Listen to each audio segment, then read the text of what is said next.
Welcome to the Major Vibes Show. This is episode 5 in a new location. AndyManaris.com. How you doing? I'm good. How you doing? Good. It's nice to have you. Is it? Yeah, we're at your new house right now. We're in my new house. We're delayed on this episode. Mm-hmm. It's supposed to come out today. It's supposed to come out today. That's okay. The audio might come out today, so Cool. we might not be late. So today is November 18th, 2024. Wow. Yeah, it's been a crazy weekend, or a very busy week of moving. Yeah, it was a really busy week for you. Sure was. Yeah. Yeah. Not for me. But we're in this new house. I love my new office. Yep. This is cool. I don't think this will be the main podcast studio. No, we're still trying to figure out where and how we're going to do the setup, but we're getting there. Okay. Slowly but surely. What else is going on? It's a short week this week. It is Thanksgiving on Friday or Thursday, something like that. So stock market closes Thursday and it's open half day on Friday. So that's this week, not next week. This week. Oh, that's what Carson was talking about. He said, I'm pretty much out after Tuesday. And I thought he meant next Tuesday. Unless I'm wrong. I think it's next Tuesday because I think we have the whole week to work this week. Oh. I could be wrong, though. When is No. Thanksgiving? U.S. Thanksgiving. No, I think you're right. Because then I would have deeply misunderstood Carson. Next week. Okay, great. Next week. Okay, I thought it was this week. Yes. So that's And I've been waiting to watch that Thanksgiving movie from last year, the horror movie that came out. it's an excellent piece of shit. Oh, you've seen it? Yeah. I Yeah. was supposed to see it with a chick last year, but we ended up not seeing it, and then I ended up never watching it. So now we're gonna do it this year. Alas, here we are. But you'll like it. It's got like Halloween vibes, like 1978. Yeah, I'm not expecting anything good. I'm just expecting it to be fun. It's got a grindhouse kind of vibe. It's pretty Okay. self-aware. It's a fun movie. All right. Well, then it's a full week this week and a half week next week. Hell yes. So we Okay, got so- that going. Okay, so let's talk vibe score, just to get it out of the gate. Yep. And then we'll continue with the Thanksgiving talk because it has to do with what we're working on presently. Okay. You start with your vibe score. All right, so my vibe score today, ladies and gentlemen of the Federation, is 88. Okay. Oh, you did good today. Above average. Above average. Nice. Yeah, I'm in the purple. Uh-huh. I had an 88 today and an 88 yesterday. Mm-hmm. Big comeback. I'm back in my bed. 8 sleep, second night or first night back. 78 heart score, not great. 734 total sleep, 359 restorative. Cool. My restorative percentage is 53, which is excellent. And let's look at the 7-day real quick before we move on. My 7 day's been pretty weak, so I've been moving and working and doing stuff all day. But at night, I feel like when it's moving time, it's a excuse to eat garbage. Oh, for sure. So it's like we were eating later than usual. later than usual. Shake Shack. I have not been going to the gym in like a month. So no excuse, but yeah, my last 7 days, I'm on the up now in the last couple of days, but I was in light blue for the last 7 days. Bless you, my friend. Bless me. That's a good one. Hey, there's another one. Bless you. Always two. Yeah. Never less, never more. All right, cool. All right. Well, my vibe score is a 74 today. So it's below average. I'm in the blue. I'm on a downtrend. If you look at my 30 days, it's kind of going down like this, but I'm slowly starting to get back up. It's been just blue days, so nothing terrible, nothing great. What's the reason for that, you think? I can't stay asleep. That has been my number one issue. Is waking up. I go to bed around somewhere between 10 and 11 usually every night, give or take. But like the last few weeks, 2 a.m. rolls on, and I'm up, and I cannot sleep. Are you stressed? Not even really. It's not like Maybe stressful? subconscious. No, because I'm not really thinking about stuff. I'm just like last night. Last night I fell asleep around 10, and it was 2 or 2:30, and I woke up and I was like ready. I'm like ready to start the day. Like I'm not even 1% tired at that time. So like, but I know I need sleep. I can't run off 3 hours of sleep because I can start my day, but within 3 hours I'm done. Right. Okay. So for me, did you eat carbs? Or do you eat carbs at night? Or did you have a light-ish kind of meal? I had a whole leg of lamb roast and potatoes in the oven at like 5 p.m. yesterday. Okay, well, 5 p.m. and you're going to bed at 10, I had 11? ice cream around 6. Okay. A small 1 scoop from Baskin Robbins, cookies and cream. Overrated cookies and cream for that particular place. Okay. What was I going to say? So yeah, but the reason my scores are bad aren't necessarily due to my sleep. It's me. I wake up at 2 a.m.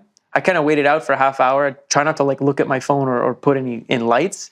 So at that point, I'm tossing and turning. But if I know I'm not going to sleep, What do you do? I go to my fucking kitchen and I take a hit of the weed pen. Sure. And I say, you know what? Terrible quality sleep is better than no sleep at all. Okay, so your quality, is it that bad? Let's look at your daily, because I can see So I your know stuff. when I smoke weed, my HRV goes lower and my resting heart rate goes way higher. Okay. I took just a small puff last night because I didn't want to rock it too hard, because I feel it. The minute I take a puff that is a big one and it's some heavy stuff, like I feel my heart going like this. That's the worst feeling. Yeah, it does it for like 20 minutes if it's some really dank weed, as they say. But I don't want to talk about weed on this podcast too much. But We literally do every episode. I know. Well, it's part of our lives. And it's also something a lot of people do. We don't drink, but 43 days. that's amazing. And I'm sleeping like a beast. Yeah, that's great. But the first 30 days sucks. Yeah, so that's it. That's basically the reason for my scores, because I had my first great recovery on Whoop. Because we have the vibe score, but I also look at my recoveries. It's a different metric, so they're both the valid scores. 2 nights ago was the first night where I just stayed awake. I didn't smoke weed. I didn't have an edible. I didn't take a melatonin. I didn't do anything. Yeah. My sleep suffered. I think I had 5 hours of sleep, but it was my first time where I had a green recovery because my heart metrics were better because I had no THC ruining it. Okay. And I do notice, we had this conversation. I noticed that, hold on. We had this conversation the other day where I was telling you that whether I have a really good vibe or a bad vibe in the morning, it's almost the same thing. Sometimes it takes me a little longer to fire up in the morning, but for the most part, my energy levels, everything is pretty good.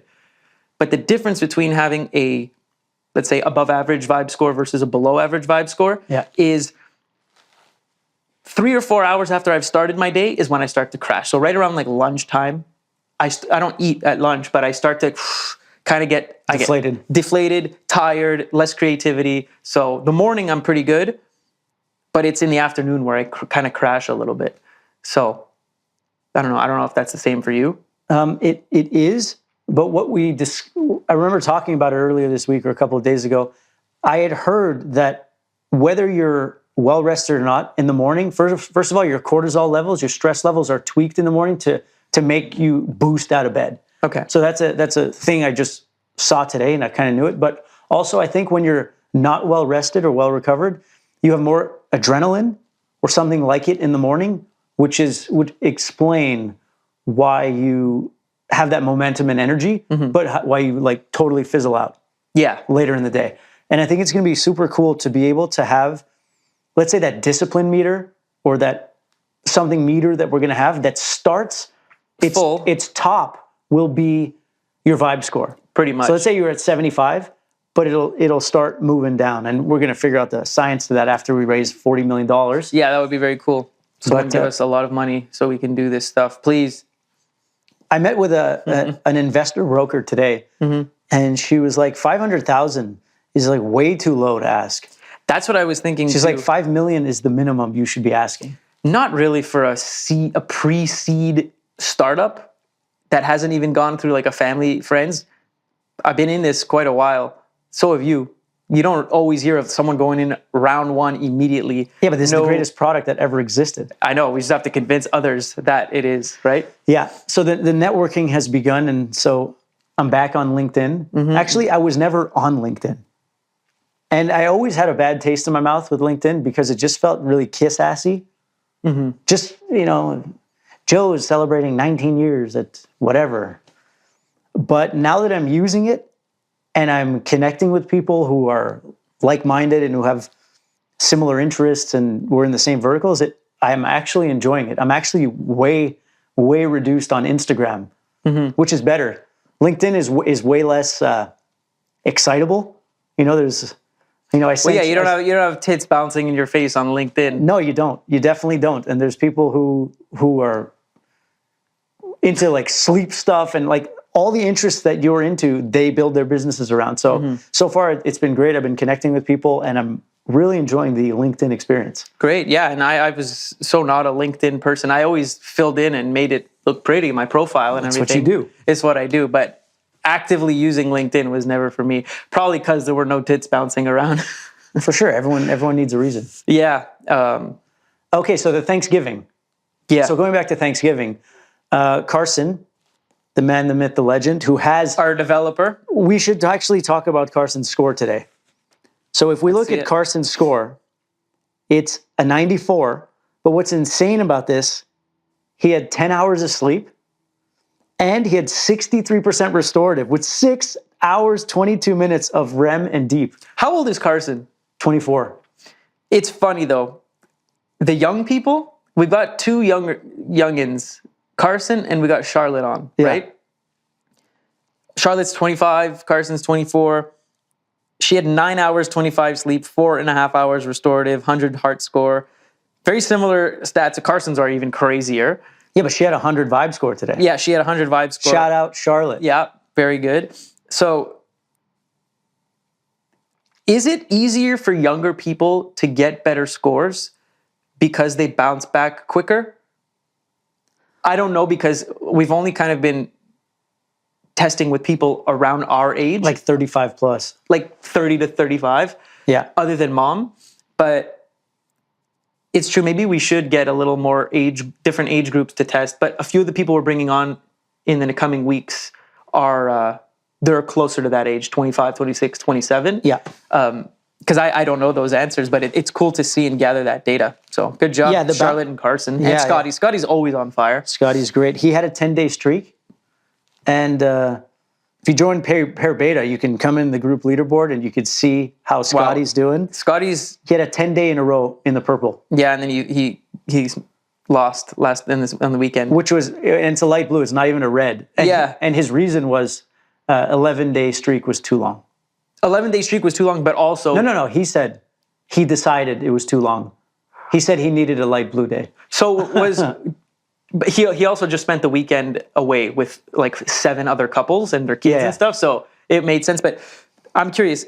He said it was time. 10-day streak was too long. Well, he was trolling. I know he was trolling, but I'm curious because Scotty does really well on this. Yeah. Is Scotty just living his regular life, or is he trying to nail those scores? I think he has a very well-balanced routine. Mm-hmm. I think his sleep times are almost 100% consistent. His circadian rhythm is flawless. His diet and exercise routine, from what I know, is really good. So I think he's just in a really good routine. It would be great to get Scotty on the pod. It would be. We can have him zoom in one of these days. Absolutely. Yeah, he's got a setup. Yeah, because it would be great. He'd be great to check out because his stats are great. And it's funny. I love Pair because I can literally see how my friends are doing for the last 30 days, the last 3 months, the last 6 months. I can see their trends. I can help them if they want. Like, speaking of trends, but I'm feeling you. Look at Trin on the other side of Scotty. Man. Let's see Trin. Oh, I had to scroll all the way down. He's at the last. He's last. He's not in your favorites? Trin is dead last on the leaderboard. He is in my favorites. Okay. But I was in the leaderboard already. Okay. So, yeah, I'm not going to talk about his vibe or anything, but we'll throw his stats here. He's kind of all over the place. He is traveling. He does travel a lot. He does have like a newborn kid. He works a lot.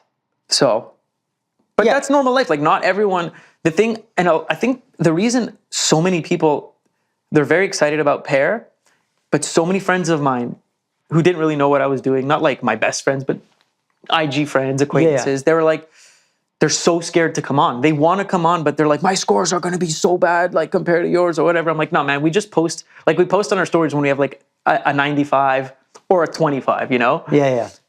But for the most part, like like I'm right down the middle pretty much always. I'm never too bad. I'm never too good. But I know if I buckle down and actually like, let's say I say, okay, you know what? For the next 10 days, I want purples. I could probably get there. Totally. I can probably get there. It's going to take a lot of effort and work, and it's going to make me have to get out of my comfort zone and start different routines and stuff. But I can get there, and I've been there before. I think my best day was, I think I had 4 or 5 purple days in a row a month or two ago. But also this past month, there has been stress. There has been moving. There's this. Mom has had issues with her house. Just a bunch of different things, you know? So also... Yeah, and there's like stress, like financial stress. We're building a company. We're pouring our own money into it. We have to keep the machine going. Yeah, there are a lot of factors here. Yeah, a lot of variables. But yeah, Trin's on a down trend. I'm on a mid trend. I'm coming back. Yeah, you're doing all right. But yeah, it's just fun to see. And maybe like while we're talking here, like I'll pull up on the screen and I'll show a screenshot of us kind of scrolling through the leaderboard so that you can understand what we're scrolling towards right now. Yeah, exactly. Let's see. So what else? Joaquin's a new guy who's on. Mm-hmm. Met him via a neighbor. He works for GitLab, and Carson said that's one of the best companies ever to work with. Great. They're a GitHub competitor, and they're about full transparency. I don't even know what GitHub is. It's where you store your code. Yeah, but never know that. It's essential. Okay. But he was great to talk to. He loved the vibe score. And something interesting that he brought up, and this is the first person who brought this up. You know how we're always talking about when we're pitching, we want to connect in as short time as possible on an emotional level to get the person we're talking to understand what the fuck pair is. Mm-hmm. So my biggest success rate has been you can wake up in the morning, check on your friends and family. Mm-hmm. He said, what if your friends and family, or what if your family's toxic and you don't want to connect with them and they wouldn't even have this? Would pair allow me to meet people that share these values, but who I don't know? Yeah. And I'm like, well, yeah, that was the concept of connecting. That's why I love pair. Exactly. I like to meet new people. Sure. I like to check on my loved ones, of course, but you like that feature more than I do. I like it because I want to go explore and stalk new people and people I know and people I know but don't know that well. Yeah, exactly. But we all use different social medias and different medias for different reasons, right? Yeah, and every platform has multiple use cases for multiple people. So that was cool. And he said, can I get on board? He's like, I got an URA last week, not even knowing any of this. I said, amazing. Well, actually, URA onboards like perfectly. Mm-hmm. He said, all right, send it to me. I said, it's a test flight link. We didn't optimize our onboarding yet. He's like, I don't give a fuck. Just send me on. Like, he's in the coding world. He gets it. He's like, he knows it's not going to be perfect. We're going to do the onboarding and all that this week and go there, continue develop. We took like 2 weeks off of like development of new pair stuff or whatever because you were moving, we were doing a million things. Yeah, but it didn't stop. No, it didn't stop Carson from developing or the meetings from happening. Yeah, before, and as we're learning, before adding new features, I believe in making what we have work really well. Yes. Because every time you add one new layer, that new layer has 10 issues. Yeah, you need to rectify your current issues before getting to the next it's just step. about building a good base continuously. Mm-hmm. And yes, we have till next Tuesday. It's Monday today. We have till next Tuesday to finesse the onboarding so that we can bring on the next legion of people. Yeah. I want to pull up this message here that my friend sent me again today. Another one. No, you're gonna laugh at this. Z? No, Charlotte. I want to frame this for a clip because I'm gonna ask you guys and girls out there what you think. So she said, second time she brings this up, and I laugh. She says, I know you guys call your groups tribes, and I know tribe rhymes with vibe, but eventually I think you'll have to change it for PR reasons. What do you think? My immediate response was, I think that's something I won't ever change, especially if people are sensitive towards it. That's fair. So like, anytime I'm doing something and whatever, and someone like tells me their perspective, and I like it and I agree with it, great. If it's something I like heavily oppose, and I don't oppose her I know what she's trying to say, Yeah. but I also don't care. And I also think people are way too sensitive. Like, if someone's going to cry about us calling our groups and our people like a tribe, then just don't use our app. Well, yeah, and a tribe is a small group, and I hear what she's saying. And if you're like part of the PC police and you want to steer clear of PC problems, sure, don't have tribe. But the reason we have tribes is because like we evolved biologically, psychologically to function best in tribes, not massive groups with hundreds of thousands of people in our stratosphere that cloud our brain and make us depressed. Yeah, so that's why we call it tribe. And it rhymes with vibe and Vibe tribe. and yeah, vibe tribe. And But look, if half of our users submitted like a formal complaint about it, yes, of course we would fix it. But I really don't think that's the case. no, I agree. Like I thought about that too, but I said You came up with tribe, right? yeah, Yeah. And you got to rock the boat. It's not I don't even think it's rocking. No, the boat. not It's rock like, the boat, but like there's many reasons why we're doing this that have nothing to do with rocking the boat or trying to be like aggressive in any way. yeah, there's no ill intent. No, it Just sounds cool, it looks cool, and it makes sense with what we're trying yeah. to And do. if the world hates it and they like whoop in the steps, then maybe we'll change it. But until that point comes, Ain't no fucking way. tribes all the way. Yeah. Charlotte. You hear that? No, she's just Charlotte's great. yeah, she's just PC patrolling, make sure we're in line. She's also the younger, more sensitive Gen Z generation than us. yeah. You and I were raised by pretty much cowboys. So Yes. So we are on the other side of the spectrum. But yeah, so that's it about the tribes. What else do we want to talk about here? This has nothing to do with vibes, but actually it does, because crypto, Bitcoin, and other tokens and stuff have skyrocketed over the last week or two, especially in the last week. Obviously, that raised my vibe because it raised my bank account a little bit. What do you think about it? I think it's a great time when you see things grow in your portfolio. Especially when some of them have been dormant for like 3 years. Yeah. So that it never hurts. But I actually get more stressed when the portfolio starts going up, when the coins are doing well, because now it's like if there's excitement and everyone's talking about it, and Eula's mom says, "Hey, you know, Bitcoin, it's doing well." And as soon as I know it hits mainstream radio, Yeah. I know that the end is near, and it's time to start planning the exit. So when everyone's getting super excited, when Google searches start skyrocketing, and they're like, the Google search trends are almost like charts, and you can see like higher lows, higher highs, all that shit. As soon as it gets too mainstream, it's time to start taking profits, because I have PTSD from watching my portfolio go really, really high and then fucking dying for years. But I feel comfortable when it's low. I feel comfortable buying when it's low. Oh, yeah. But when it's course. high, I'm like on edge. Yeah, it reminds me of a couple of years ago. I was just absolutely killing it with one specific stock that I had invested in, and I think I was up like, I don't know, 2,000 or 3,000%, something crazy like that.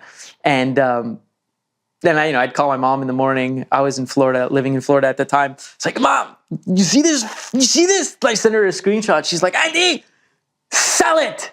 Don't be stupid." I said, "Are you crazy? It's going to keep going up. It's going to keep going up." Anyway, I ended up not selling it when I should have sold it, when I should have listened to my mom. I still ended up making, I don't know, I think like 500 or 600% on that investment. But it definitely could have been 500% or like 5x? Or like, is it 500% is 5x. Yeah, okay, good. I just wanna- So I ended up still making that, but it could have been way more. Yeah. She's been right about every sale.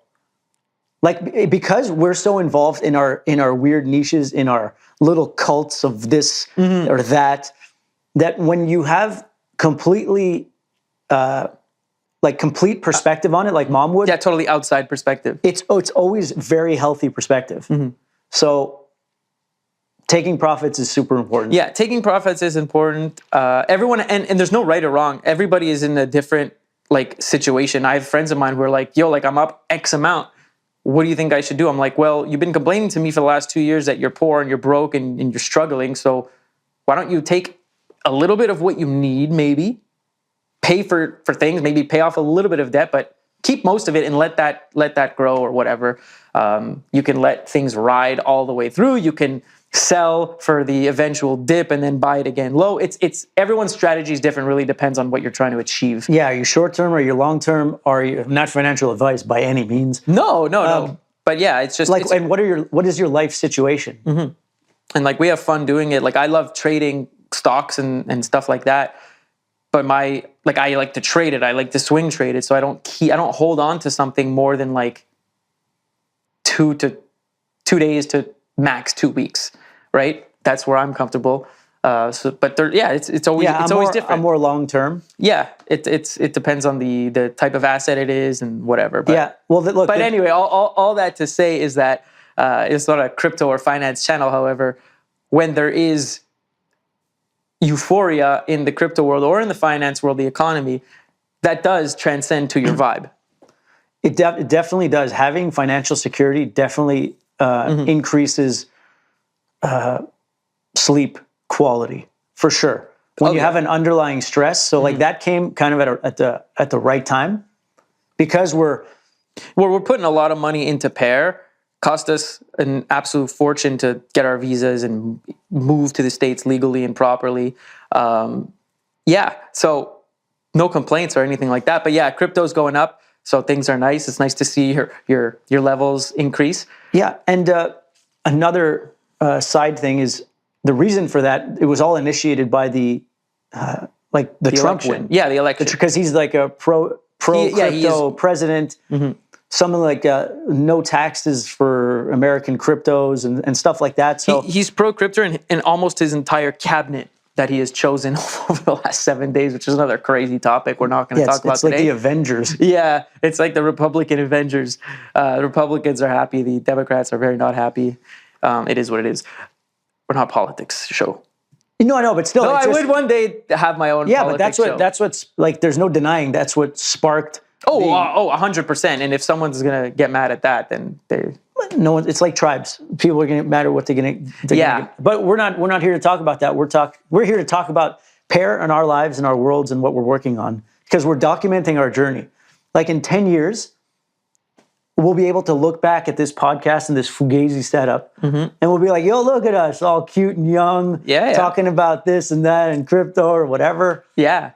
And so that's what we're doing. And right now we're in investor mode. Like I said, I'm on LinkedIn and we're starting to connect and we're bringing people into the app, and it's a super exciting time. And I know nothing about like going out to raise. I don't know anything.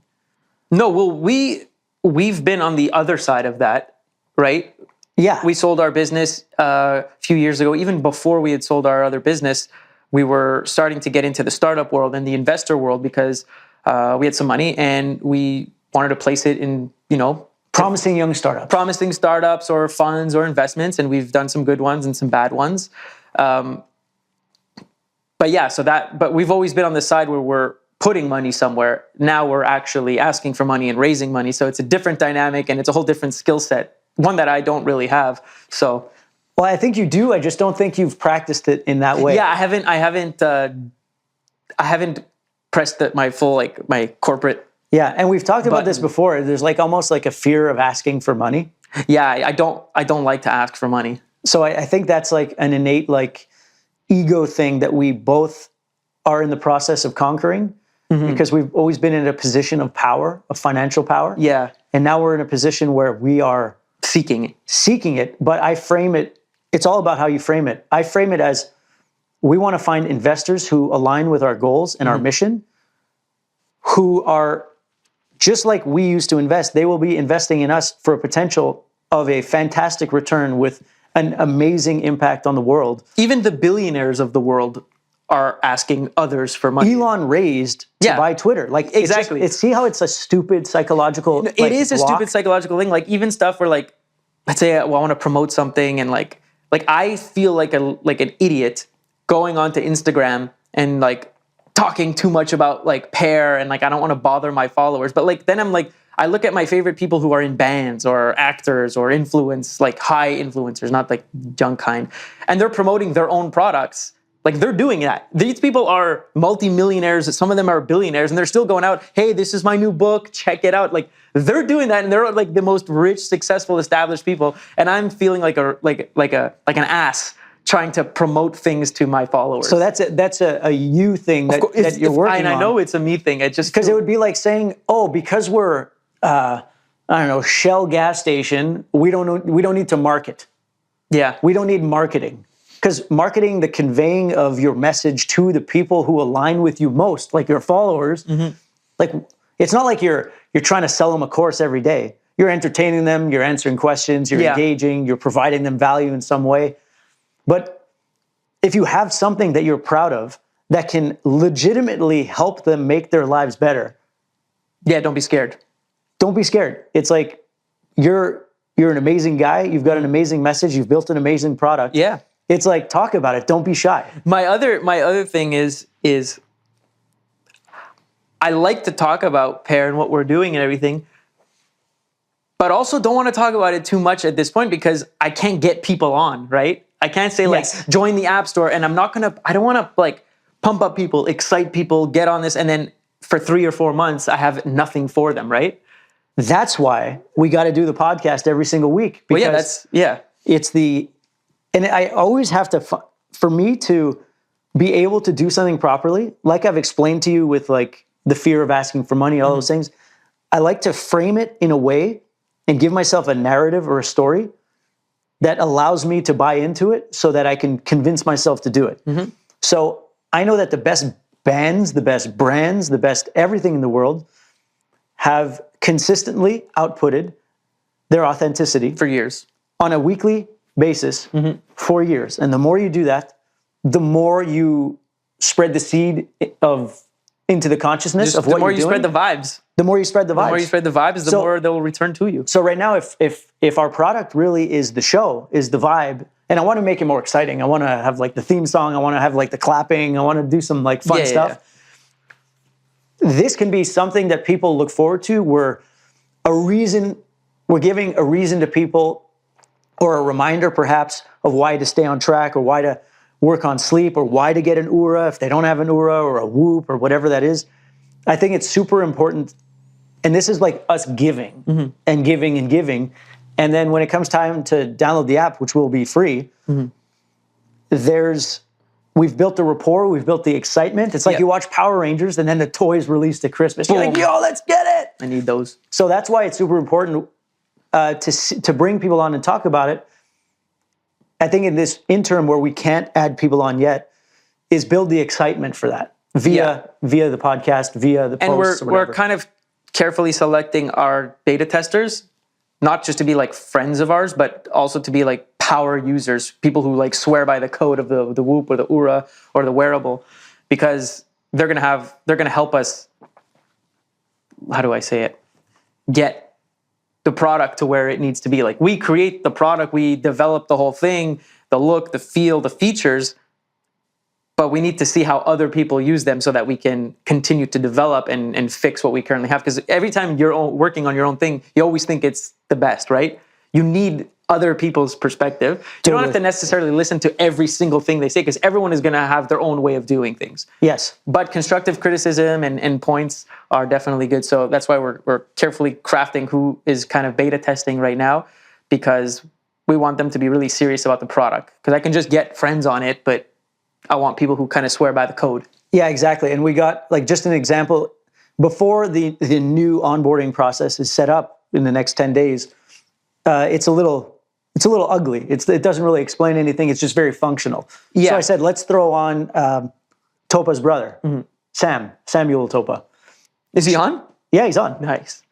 And the onboarding was a mess because it was a new Whoop integration, but I was texting back and forth with him. I got his number and we got him going. It was ugly, but I knew that we could onboard him because he's Will's brother. There's a connection. Exactly. He's going to be willing to mess around. And those people, the next 20, 30 people that we bring on, we're going to know. And I think that's super important for baseline functionality and for all that forgiving stuff. But we're really like probably 6 months away from being able to blast this to like the App Store legit and getting people to use it. I'd say 4 months. Wow, that's rare. Normally I'm undershooting it. Yeah, but just in my head, 6 months from today is too long. No, I agree, but I was being conservative. Yeah, I would like to have our thing on the App Store for everyone in 3 months. That's what I would like. I'm not saying it's going to happen because there's a lot that's got to go on. And the reason we're raising money is so that we can fast track development and develop at a faster pace. So exactly to get you those features. So the more money we get from you, the better, the faster you're going to get the app. Yeah. Our this round of investment is really to go into. It's just to get us by until the next big round of investment. Yeah, it's to gear us up for the big one, the 2 to 10 million. So this one is really to be able to have our developer on full time, full steam, which is going to allow us to do many, many beautiful things. Yeah, allow us to market, allow us to up the podcast production a little bit. Yeah, and have the full and get the product. Like, of course, it's product, get the podcast. Well, we're doing the podcast, and yeah, it's just to ramp up development, get the podcast going even better, and which I'm segueing into the next topic is this week I'm planning and going to probably be booking 4 or 5 of the conferences or conventions that we're going to be hitting starting in January. I think there's 2 more big ones left for the end of the year, but we're not there yet. We don't need to be at these things. Yeah. One of them is in England. It's a little far for me right now. But like starting January, we're going gung-ho. I think there's 2 or 3 shows in LA. There's a big one in Nashville, and there's 1 or 2, one in Germany and one in England. So it's going to be a pretty busy first quarter of the year. I'm very pumped, and I can't wait to sign people up live. So an idea we have is, let's say we go to Show X in Germany. We're going to have a tribe called Show X, where people can sign up and they'll be able to network with each other and get links to their LinkedIn or whatever, and they can join live at the show. And so that leads me to, just reminds me of onboarding. We can make onboarding like 20 steps, but I want to keep it short so that we can get people on and using it as fast as possible. Oh yeah, for sure. Right? Like, because we can say, step 1, do this, and this does that, and then step 2. You know what, sometimes when you're onboarding and it just never ends? Well, I don't know what they're called. I don't know these technical terms, but in my head, the way I see it is the onboarding should be you download Pair, you sync your device. Yeah. Boom, you're on Pair, you're on the global leaderboard. Nothing else. So that is when you can get people on really quick at a show. That's when you can onboard them. You go to these run clubs or these gyms or these marathons. You can onboard people really quick. Then they can do their profiles. Everything else should be... We should get a picture and location, though, in that onboarding. A photo. Because like the app looks so shitty with no photo. Okay, yeah. Well, whatever it is. But to make it as quick as possible to get people on location, because we're going to be doing a lot of activations, not just at these conventions, but when we are going to California, when we are going to, like in Scottsdale and wherever we are all the time is where we're going to do those activations in person. So they got to be as quick as possible there. So yeah, maybe a picture and location is easy. Yeah, totally. But that'll be amazing. And then they'll be able to invite their friends, and it should be like the easiest thing to do ever. Yeah, so we're going to be working on that this week. Well, I'm glad that you want to make it shorter than longer. Yeah, I want it to be... Like the interests and hobbies and stuff that they can do in the... Interests, hobbies and stuff, that should be in your profile. Okay, great. For sure. That should be when you're building your profile. And you just kind of hound people. Your profile is incomplete. Like my LinkedIn profile has been incomplete for 12 years. Yeah. If you can manage to log into it, maybe you'd be able to fix it. Yeah, I lost my old email that was associated to it. But anyway. All right. Any other topics that you wrote down or anything in mind? No, we talked about crypto. If crypto's doing good, my vibe's doing good, so that's good.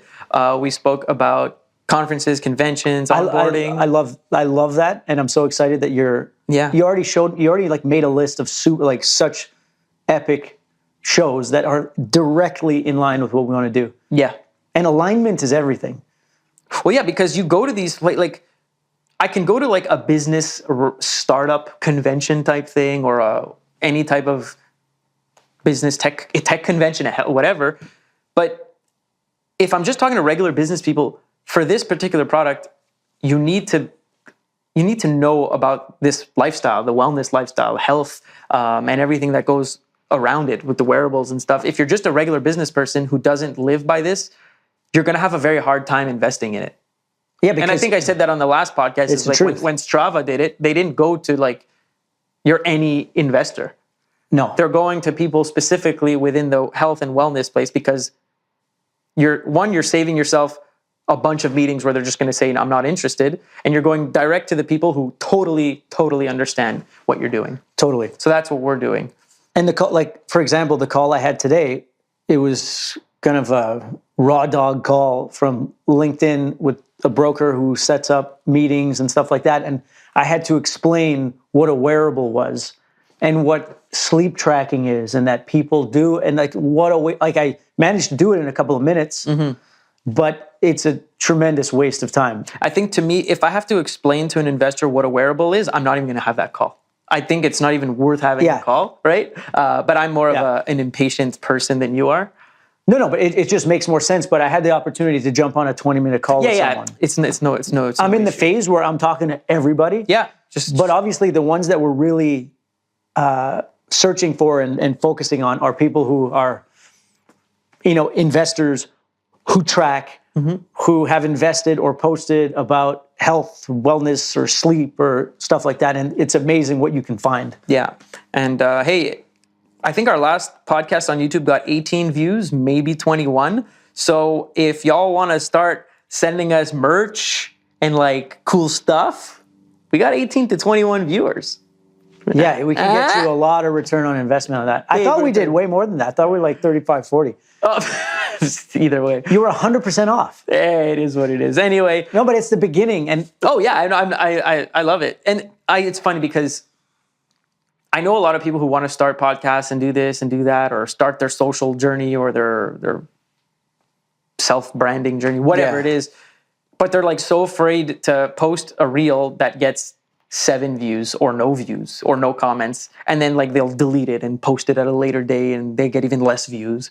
And it's just it's going to happen. I have 15,000 followers on my personal. I have 88,000 followers on my other one. I've got, 30-something thousand on TikTok. I don't care. Pair is a new thing. So if we're getting 18 views, that's 18 more than we had the week before. Exactly. That's you can't build a business. You can't build anything if you're always comparing to other people, other creators, other this. You just got to go. If you believe in it and you know you're going to do well, I think the only way to grow on the internet is to just remain consistent. Have content people like first and foremost, but just remain consistent. So yeah, do exactly what you need. Just, be consistent. Did you see the first Joe Rogan podcast or the first year of Joe Rogan podcast? He's sitting in front of an iMac with his friends like this, fucking to around. Be fair, that was also 15 years ago. And like the cameras, the gear, the mics, like nothing was readily available. It was just ghetto at that time. Yeah, but he was just doing it because actually that's a good point. He believed in what he was trying to do. He was trying to have conversations with his friends and record it. Well, did you see what Joe Rogan said when he was on the Tom Green show like 20 years ago? He was amazed. He was amazed by Tom Green is a Hollywood actor. He's a Canadian guy. He's super weird. More 80s, 90s, early 2000s. Hilarious. Not just weird, hilarious. Hilarious, yes. So, but Tom Green, way back in the day, had his thing called the Tom Green Show, right? Yeah. And it wasn't like your typical network thing. I think it was his own thing. It was his talk show because he had the Tom Green Show, which was like Jackass. Okay. But then he had the Tom Green... like internet show. Yeah, where it looked like Jimmy Kimmel Live, but it was shot in his house, and he had an audience, I think, in his house. Yeah, so Joe Rogan went on that podcast, or what? It wasn't even a podcast at the time. It was just something. And he was like, wow, this is insane. Like, he had his podcast moment while he was talking to Tom Green because he was like, TV is not the same as it used to be anymore. He's like, it's all paid for. You're only allowed to talk about what the network is being paid to show. And if you stray from that, you're going to get in trouble. So you can't even talk about what you actually feel anymore. He's like, here, you can say anything you want. You can swear, fuck. And Joe Rogan was having a great time with it. And like, it was funny that I saw that clip of him getting that aha moment of, oh, whoa, podcasting is everything. And then he exploded. Yeah, it blew his mind because it's like, you don't have to get this approved by writers. You don't have to have writers. You don't have to walk on eggshells. You don't have to get it funded. You can just do whatever you want. Yeah. And that was really, I love that video because it was, yeah, you could see it blew his mind. He didn't know that was a thing, and he just went for it. But the idea is here, like with Pear, what are we trying to do? We're trying to consistently output our vibe, but tell the story of the progress of what we're doing.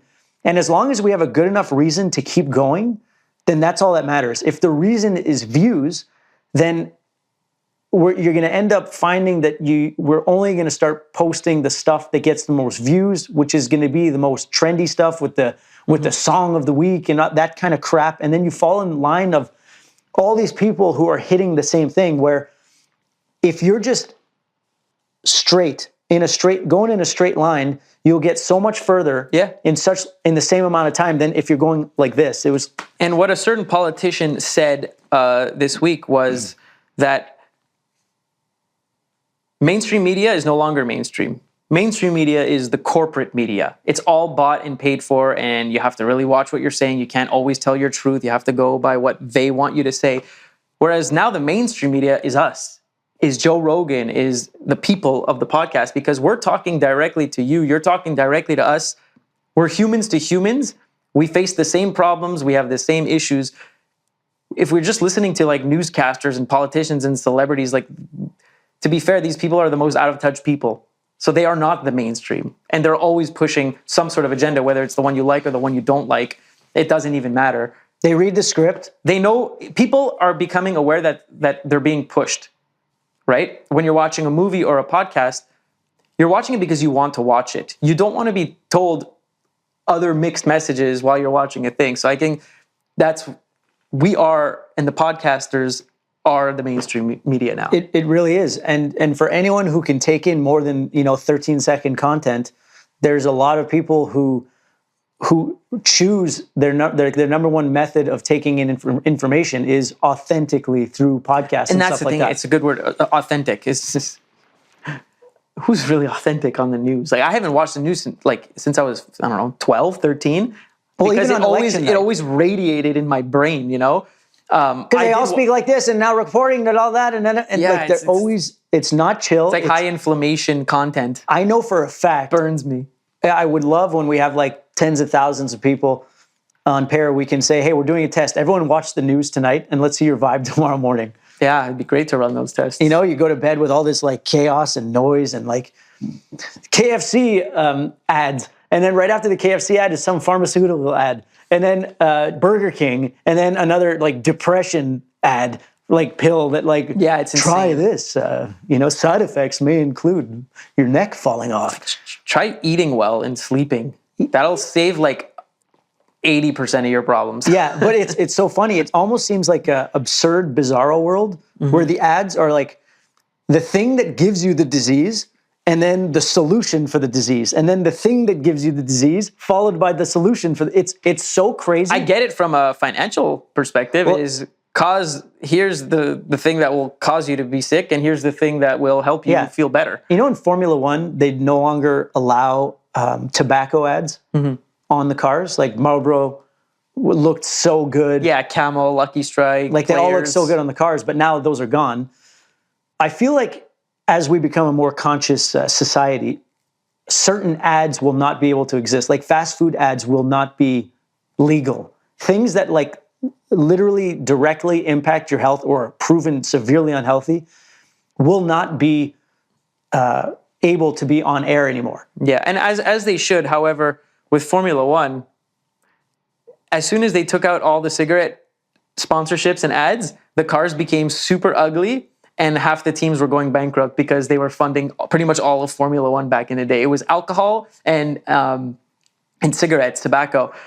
Now it's friggin' gambling. It's gambling. It's all gambling, and it's crypto, right? I love crypto, but I would not want to constantly market crypto. Like you had FTX sponsoring Mercedes, the best team, and then FTX made every single investor of theirs go broke or bankrupt and stuff, That's arguably worse than cigarettes because Yeah, but the teams need money to survive. Exactly. And who So has they'll- money? It's the companies that sell either, well, that gambling, it's To me, gambling is more worse people, than the casino, worse than all of it. There are more people who lose than win in the casino, so it's a sure business. So they have cash.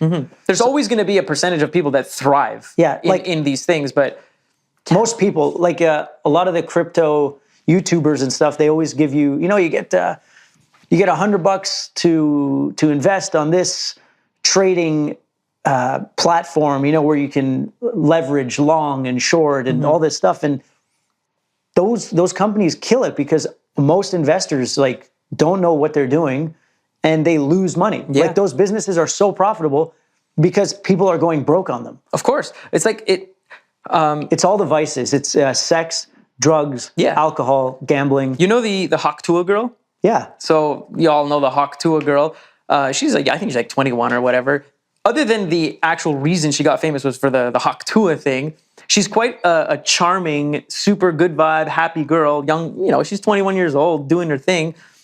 But like, now she's always full glam in her makeup, and all she's promoting on her social pages are gambling. She's like, oh, I'm putting $50 on this team. Like, she's never watched a sport in her life. Well, she probably watched sports. She probably didn't gamble on it, though. Yeah, she's not a gambler, but like the whole thing she's doing is gambling and promoting that stuff. And to me, it's so dark, it's so dirty, but it is what it is. I'm out here trying to promote vibes and try to elevate vibes. Other people are trying to promote gambling. It's easy money. If you wanted to make sure money, going into gambling would make a lot more sense than going into absolutely. a vibe company that will be integrated into the fabric of the future of society. But hey, Yeah. different strokes for different folks. Different strokes for different folks. Anyway. Another thing. The Jake Paul Mike Tyson fight. Oh yeah, What do you think of that, my guy? One, I didn't really care. I don't care about fighting. I don't really care about UFC. I don't really care about boxing. So I watch the big fights. Like, I'm a bandwagon person. Yeah. Because I just have other interests. I did watch this one. I was excited to watch it on the night. But it was kind of lackluster to me. It was cool. It was great to see Mike Tyson up there. I think Jake Paul gets a lot of hate, but he's quite impressive what he's done with his life. He says things that people hate, but what he's done is quite impressive. So I can't knock him on that. His form is good. Everything was good. And he did make Mike Tyson look a little weak and old and slow. But Mike Tyson is 30 years older than him. He is older, weaker, and slower. So it is what it is. Yeah, I was super excited when they both got in the ring. First of all, the streaming didn't work the entire time for me. I was like, yo, Dre, is this working? Yeah, for it was you? working for me, but for you were Because struggling. I was day one in my new house. So I was like, Is it my router? yeah, is my Wi-Fi fucked? I got like 1 gig. Come on. Yeah. But then I checked, I Googled it, and everyone was having issues with the buffering. So that was it. And then once the fight started, it was super exciting right at the beginning because I didn't know what would happen. I was expecting Mike Tyson at 58 years old to still be an insane beast. Trust me, me and everyone else wanted Mike Tyson to absolutely destroy Jake Paul. That's what everybody wanted. Everyone I know wanted. That's why everyone showed up. A lot of people I know bet thinking Jake Paul would win, and they all came out pretty damn good. Right? And he's a beast. What is he? 27. He's in fantastic shape. He boxes every day. He's got. I'm not a fight expert, but he's got that thing in his mind. Just look how successful he is. He's a warrior. Mm-hmm. He's a warrior on and off the ring. Yeah. He's a beast of a guy. To get where he's gotten, to get where his brother, they're built different, those guys. Now, whether this was fixed or staged or whether there were conditions, no knockouts allowed, there's a lot of rumors and speculation, and I don't know. And I honestly, I don't care. I assumed from the time the fight was booked a year ago or whatever it was, that there were going to be conditions and it probably was going to be whatever, somewhat rigged maybe, but I don't know. It didn't feel like it, but then I saw like different clips where like they were making each other kind of weird signs, and maybe those signs, like Jake Paul was like at one point, and maybe that's like pre-planned. Okay, sure. Yeah. Tyson was biting his glove. Yeah, but he was doing that the whole time. Yeah, so who knows? It was, I don't know, 8 rounds of 2 minutes each, so it was 16 minutes. Yeah, I was. It was okay. I didn't care. I was kind of underwhelmed. I went to bed too late.